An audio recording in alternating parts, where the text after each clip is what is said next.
wasn't a cry for help, it was a warning. At first, Clara thought the stray cat's offerings were charming. She was a lonely woman in a quiet house, and the small, skittish calico she fed on her back porch was her only company. Every morning, there would be a new gift on the doormat, a fallen leaf, a colorful bottle cap, a smooth, gray stone.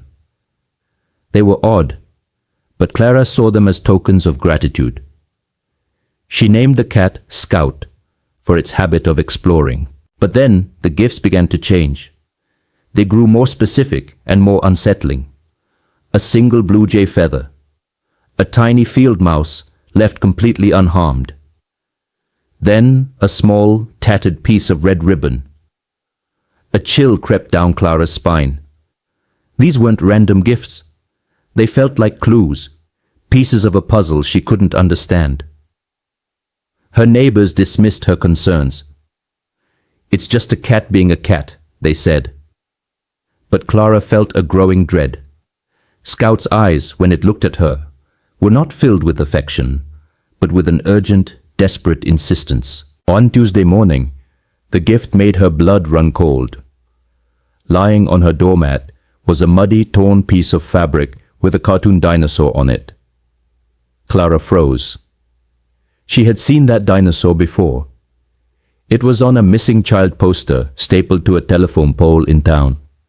A 6-year-old boy named Leo had vanished 2 days ago. Her heart hammered against her ribs. This wasn't a gift. It was evidence. When Scout appeared, it didn't wait to be fed. It meowed, a sharp, commanding sound, and darted towards the woods behind her house. It stopped, looked back, and meowed again. "It wants me to follow," Clara whispered. Her hands shaking, she called the police, then followed the cat.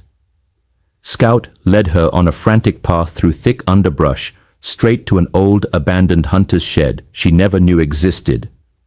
From inside, she heard a faint, weak cry. The police arrived minutes later and broke down the door. There, huddled in a corner, was little Leo, cold and terrified, but alive. He had fallen into the dilapidated shed and the door had swung shut, trapping him. Scout had been bringing him mice to eat and leaving a trail of clues for the only human who had ever shown it kindness. Sometimes the quietest voices carry the most important messages, and the smallest heroes perform the biggest miracles.